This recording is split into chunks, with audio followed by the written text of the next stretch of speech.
Hi, it's Anne-Marie Segal. It's January 11th, 2024. So we're coming on halfway through the month of January. And I wanted to talk a little bit about New Year's resolutions.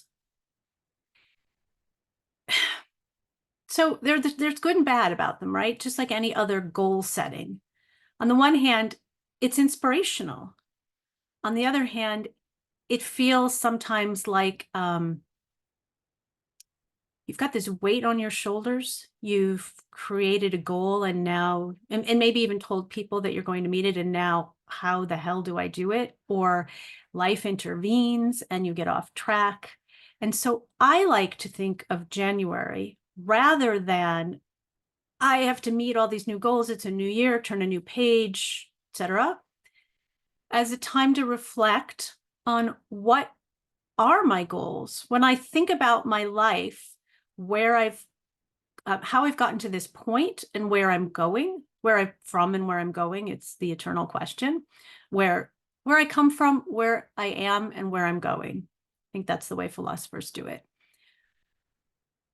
I'm not a philosopher, but in my experience as a coach, I can tell you a lot of it is about what do you want to create in your life?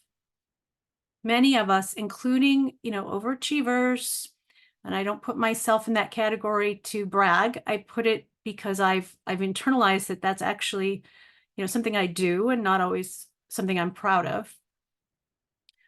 We get compelled and we don't feel like we can ask ourselves what it is we want out of life. And so I'm going to read you a couple of things in Italian, which is a language I've just been learning. And don't worry, I will provide the translation. Mi piace pensare del gennaio come il mese perfetto per provare cose nuove. I like to think of January. Mi piace. It's pleasing to me to think of January come il mese perfetto, the perfect month, per provare cose nuove. Cose nuove, new things, to try new things. And also from this book, which I've been reading, this woman, American, Bengali, she learned some French and now she lives in Italy. And she says, Quando ci si sente innamorati, si vuole vivere per sempre. When you are in love, you want to live forever. Se va, okay, this is a hard word for me. Vagheggia. Se vagheggia che emozione, l'entusiasmo che si prova dure. Vagheggia, I don't remember exactly, but here's what happens when you start reading books like this in languages you're not perfect in.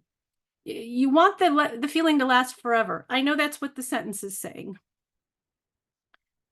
I didn't do a ton of prep for this video in the spirit of experimentation and joy.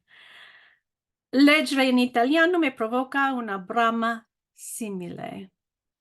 And I keep thinking it means it provokes a similar emotion, but I looked up brama and it actually means similar craving. Una brama simile. Yeah. 3 sentences. What's she saying? When you're in love, you want to live forever. It's this amazing feeling. And for her, learning Italian, and gosh, it's the language of love, right? For many of us, learning Italian or reading in Italian, she says, might create a similar feeling. For her, it does create a similar feeling. So what I'm asking you is, what creates that feeling in you? What is that passion that's, the spark is just needs to be set and let go. It is possible.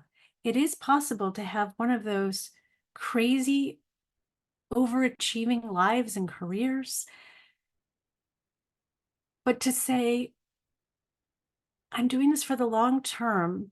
I don't need to just, either shoot straight up or ski straight down the mountain.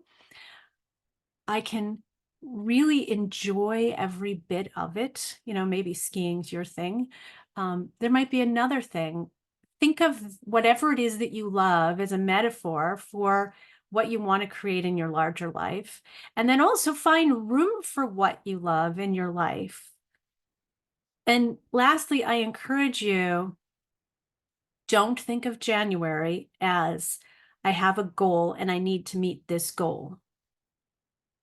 Think of January as an expansive time to say, what is it that I want the next year to look like? What is it that I want my life to look like? And how do I make it happen?